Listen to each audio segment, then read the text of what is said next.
Bueno, mi nombre es Heidi Cuervo. ¿Qué fue de Heidi o qué había sido de Heidi antes de? Porque yo creo que eso partió la historia mía en dos. Eh, Toda esa semana habíamos estado como en preparaciones para una exposición que teníamos con Teleantioquia, porque estaba estudiando Bellas Artes. Era un convenio con Extensión Cultural de Departamento y Universidad de Antioquia.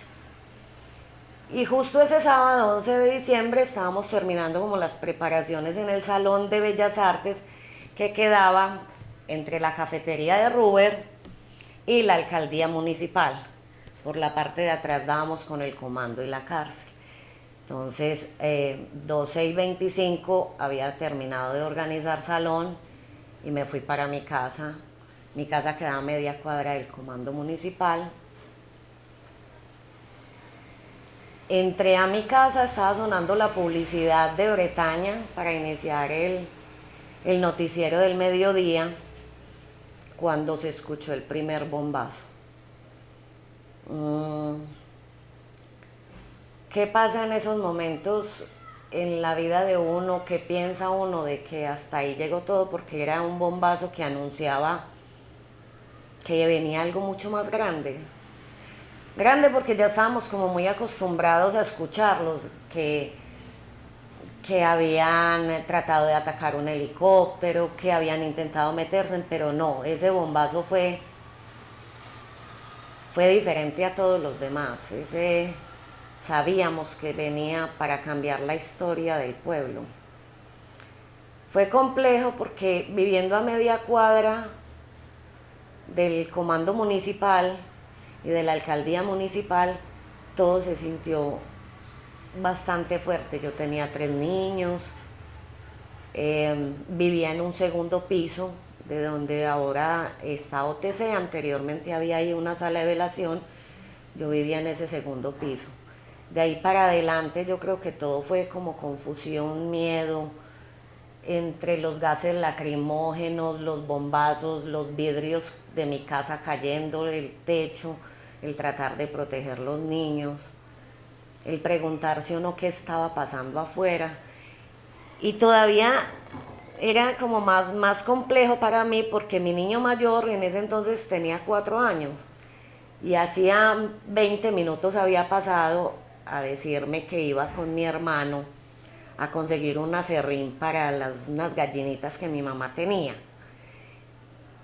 Y aumentaba mi angustia el no saber dónde estaba en ese momento, y aumentaba mi angustia de que mamá en ese entonces era concejal y había sesión del consejo a las 12 del día. Entonces yo imaginaba a mamá en medio de todo eso, imaginaba a mi hijo tirado en la calle, eran como muchas cosas. No sabía si salir, si no salir, veía guerrilla, sentía estallidos, no me podía asomar, no podía salir. Fue muy angustiante, fue sencillamente terrible. Mi casa tenía 4 habitaciones y todas estaban prácticamente expuestas. Los vidrios de las ventanas en el piso, el techo que era de ternir prácticamente todo en el piso y yo metida con mis 2 niños bajo el pollo fogón de la cocina. Pasan como muchas cosas por la mente de uno. Si ahí va a terminar, recordaba las noticias acerca de las tomas guerrilleras de las poblaciones cercanas con tantos muertos, tantas familias que vivían alrededor del comando, y me preguntaba yo si yo iba a ser una de esas familias que no iba a pasar de esa toma, si me iba a tener que morir, si mis hijos iban a sobrevivir, qué iba a pasar con nosotros, qué sería de mamá si ya estaba muerta, qué sería de mi niño, de mis hermanos. Es muy complejo, es una, por muchas veces que uno pueda contar esta historia, como que no puede uno llegar a otras personas a explicarle realmente qué se siente en ese momento, entre la angustia, el dolor, el miedo, pero también como esas ganas de salir a parar a decir no más. O sea, ya San Luis ya había sufrido muchas veces, a causa de mi mamá ser líder comunitaria, líder comunal y concejal. Ya habíamos tenido como muchos tropiezos en el municipio. Mi hermano le había tocado salir de aquí en varias oportunidades, mamá tenía amenazas de secuestro, era muy complejo, la situación venía ya como muy cargada de tensión y ese estallido nos decía como aquí se parte la historia de San Luis en dos y se parte la historia de los pobladores de San Luis en dos y sí, es real. Pues fue como básicamente eso lo ocurrido en ese momento. A las 4:30 de la tarde escuchábamos, es que las balas rozaban y usted las sentía, por ejemplo mi casa era un balcón y uno sentía cuando golpeaban las paredes del balcón y uno se imaginaba que cualquier bala de esas iba a atravesar y lo iba a matar a uno. Bueno, eran muchas cosas las que pasaban por la mente de uno. Aproximadamente a las 4, 4:15 más o menos, que sentimos como un cese momentáneo. Pudimos salir al balcón como a analizar la situación de si ya podíamos por lo menos desplazarnos hacia sitios más seguros. Asomada en el balcón, muy pues agachada, logré ver la fachada de la alcaldía con un hueco en el centro. Tenía un hueco enorme, partida la alcaldía en dos partes.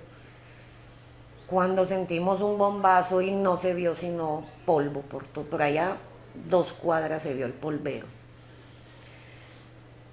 Le habían puesto unas pipetas, es que todo el tiempo se escuchó el silbido de las pipetas. En la calle, frente a mi casa, por toda parte, o sea, eso era algo como sin misericordia donde cayeran. Esa es una de las partes como crueles de la guerra, que no les importa quién se lleven por delante. Cuando la alcaldía cayó, pues obviamente yo creo que yo inmediatamente empecé a llorar a mi mamá. Yo sabía que mamá estaba en el consejo, tenía la idea que mamá estaba en el consejo y de que ese día mamá ya. Y más cruel aún porque si mi papá fue un hombre desaparecido, lo último que queríamos era perder ya una mamá, era lo último que nos quedaba. Mi hermano aún tan pequeño y mis hermanas también tan pequeñas todavía. Dios mío, eso lo turba a uno, lo vuelve a uno, no sé. Quería salir corriendo, buscar a mamá. Terrible. Fue terrible pues como en ese momento. Y de ahí yo creería que hasta las 4:30 de la mañana todo fue aguantar, aguantar, aguantar. Aguantar y tratar de preguntar. Tuve la fortuna de que en ese entonces el papá de un sobrino mío subió a mi hijo hasta la casa. Como tipo 7, 7:30 de la noche, que ya sabíamos de que no había manera de que combatieran. No había más con quién combatir, ya la guerrilla se había tomado el pueblo, estaban saqueando los almacenes, el banco agrario, los veía uno ya, lo sentía uno en estado de embriaguez, dando candela al aire. Entonces ya uno se asomaba como al balcón más confiado. Justo frente a mi casa, donde ahora está el edificio de PM, era un solar grandísimo que daba con todas las cuadras, pues como que convergían al comando. Y recuerdo haber visto por esa parte de atrás 2 policías. Y la guerrilla le preguntaba a uno desde abajo que si veía algún hijo de tantas por allá que los apiara, que nos iban a dar recompensas y ellos metidos entre unos tubos que tenían como en esa parte. Y uno obviamente, yo tengo un cuñado que es policía y creo que de alguna manera hay vínculos afectivos y de respeto por la fuerza pública. Entonces era como imposible decirlo. Descansé un poco cuando ya me dijeron que mamá no estaba en el consejo, que se había pospuesto pues como la sesión del consejo ese día, porque la UMATA y la UGAM Cornari habían pedido ese espacio para una reunión con los campesinos. Entonces fue como descansar, pero también pensar en las otras personas que en ese momento estaban en la alcaldía, que de alguna manera todos eran muy allegados y todos eran conocidos. En un pueblo todos nos queremos, todos nos conocemos y todos somos familia. Entonces era difícil pensar en eso, en que el personero estaba allá, que una chica, Irma se llamaba, como con 7, 8 meses de embarazo, estaba allá y que no había logrado salir de la alcaldía y que era una persona muy allegada. Pensar en que la fuerza pública, los conocidos, los amigos, también habían caído ahí y que cuántas personas que tal vez uno conocía que en el momento no sabía que estaban muertas. Pero creo que la toma de San Luis del 11 de diciembre partió la historia de San Luis en dos y a todos nos dejó con un antes, un durante y un después. Y ese durante no lo hablo solamente del 11 de diciembre, ese durante fue unos meses antes y fue tal vez 1 o 2 años después de la toma. Ese fue ese durante que fue una época bastante compleja para todos los habitantes de San Luis. Para todos fue muy difícil. San Luis, yo diría, y siempre lo he dicho y donde me lo han preguntado, es la perla verde del oriente antioqueño, pero yo lo llamo más el ave fénix de Antioquia. Hemos resurgido de las cenizas en muchísimas ocasiones. Entonces, esa es como parte de la historia que tiene de pronto Heidi de el 11 de diciembre del 99. ¿Qué me quitó? Aparte de amigos, aparte de vecinos. Me quitó la paz, la fe, la tranquilidad. Queda uno como muerto en vida, Jorge, ¿sabes? Es sí, ir a las cenizas y volver de allá y no volver igual, pero sí se pierde y le quitan a uno muchas cosas, sobre todo la tranquilidad, no vuelve usted a dormir. Entonces, imagínate a estas alturas de la vida y después de 25 años uno escucha pólvora y todavía me sobresalto, digo yo, fue bala, esos fueron unos balazos. Ay, Dios mío, ¿a quién matarían? Ay, ¿qué pasó? Y son 25 años. Estamos hablando de 25 años de recuperarnos y de sanar. Pero todavía la pólvora, por ejemplo, a mí me aterra. Me aterra y me da muchísimo miedo.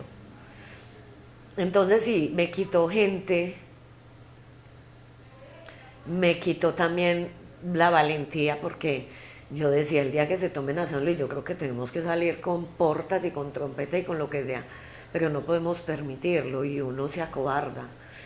Es que cuando la muerte le respira a uno ahí tan cerquita y cuando uno es madre de familia, se acobarda, la guerra acobarda, la guerra da miedo, la guerra